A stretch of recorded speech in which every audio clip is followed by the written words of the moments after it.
അങ്ങനെ ഒരു വിഷുക്കാലം കൂടി വന്നെത്തിയിരിക്കും. പണ്ടൊക്കെ വിഷുവിന് രാവിലെ കുളിച്ച് കണിക്കൊന്ന തേടി ഇറങ്ങലാണ് രാവിലത്തെ മെയിൻ പരിപാടി. കണി വയ്ക്കാനുള്ള മാങ്ങയും കണിക്കൊന്നയും രാവിലെ തന്നെ എവിടെന്നെങ്കിലും സെറ്റാക്കി വയ്ക്കാം. അങ്ങനെ രാവിലെ തന്നെ ഒരു കുളിയും പാസ്സാക്കി ബ്രേക്ക്ഫാസ്റ്റും കഴിച്ച് വെറുതെ ഇരിക്കുമ്പോഴാണ് ഇവനെ കൈ കിട്ടിയത്.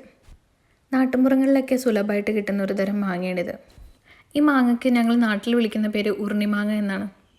ഈ മാങ്ങ കൊണ്ടാണ് ഞങ്ങൾ മാങ്ങാക്കറി ഉണ്ടാക്കാറുള്ളതും, അഥവാ മാമ്പഴ പുളിശ്ശേരി. കുറച്ച് കഴിഞ്ഞപ്പോൾ 2 ദിവസം മുന്നേ ഓൺലൈനിൽ ഓർഡർ ചെയ്ത ഒരു സാധനം എത്തിയിട്ടുണ്ടായിരുന്നു. ഹോസ്പിറ്റൽ ബാഗ് പാക്ക് ചെയ്തുകൊണ്ടിരിക്കുന്ന ടൈം ആയതുകൊണ്ട് തന്നെ അതിലേക്ക് അത്യാവശ്യം വേണ്ട ഒരു സാധനമാണ് കുട്ടിക്കുള്ള ബേബി വൈപ്സ് എന്ന് പറയുന്നത്. അത് ഏറ്റവും നല്ലത് തന്നെ നോക്കിയെടുക്കേണ്ടതായതുകൊണ്ട് തന്നെ ഓൺലൈനാണ് ഞാനത് വരുത്തിയത്. മദർസ് പാഷൻ്റെ 99% pure water wipes. Perfume content ഇല്ലാത്തത് കൊണ്ട് തന്നെ മദർസ് പാഷൻ നമുക്ക് ധൈര്യമായിട്ട് ഉപയോഗിക്കാവുന്ന ഒരു പ്രൊഡക്റ്റ് കൂടിയാണ്. ഞാനുണ്ടാക്കിയ സിമൻറ്റ് ചട്ടിയിൽ ഫ്ലോപ്പായി പോയ ഒരു ചട്നിയാണ് നിങ്ങളിപ്പോൾ കണ്ടുകൊണ്ടിരിക്കുന്നത്. സംഭവം ഫ്ലോപ്പാണെങ്കിലും എനിക്ക് ഈ ചട്ടി കളയാൻ തോന്നിയില്ല. പൊട്ടിപ്പോയ ചട്ടിയാണെങ്കിലും പെയിൻ്റ് അടിച്ച് വെച്ചപ്പോൾ ഒരു മേനയൊക്കെ വന്നിട്ടുണ്ടായിരുന്നു.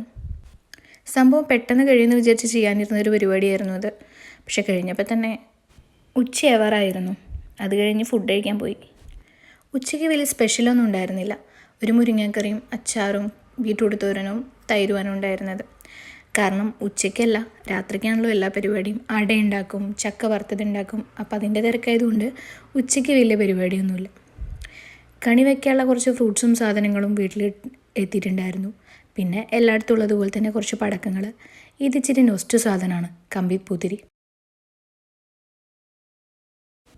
അടയും ചക്കപ്പേരിയും എല്ലാം ഉണ്ടെങ്കിലും എൻ്റെ ഫേവറേറ്റ് എന്ന് പറയുന്നത് ഈ കാണുന്ന ചക്ക വറുത്തതാണ്. ഇതെല്ലാം കഴിച്ച് വയറ് നിറച്ചുകൊണ്ട് തന്നെ രാത്രി ചോറ് കഴിക്കേണ്ട പരിപാടി ഉണ്ടായിരുന്നില്ല. അത് കഴിഞ്ഞ് കണിയൊക്കെ സെറ്റാക്കി വെച്ചു. പിന്നെയുള്ള പരിപാടി എന്ന് പറയുന്നത് പടക്കം പൊട്ടിക്കലായിരുന്നു. കഴിഞ്ഞ കൊല്ലത്തെ വിഷു വരെ ഓലപ്പടക്കവും മാലപ്പടക്കവും ഒരു പേടിയില്ലാതെ കൈകാര്യം ചെയ്തുകൊണ്ടിരുന്ന ഞാൻ ഇപ്രാവശ്യം പ്രഗ്നൻ്റ് ആയതുകൊണ്ടാണോ എന്നറിയില്ല, ഇതിൻ്റെയൊക്കെ ശബ്ദം കേൾക്കുമ്പോൾ തന്നെ വളരെ ഇറിറ്റേഷൻ തോന്നുന്നുണ്ടായിരുന്നു. അതുകൊണ്ട് ഇപ്രാവശ്യം വളരെ കുറച്ച് സാധനങ്ങൾ മേടിച്ചിട്ടുണ്ടായിരുന്നുള്ളൂ. അതാണല്ലോ സേഫും.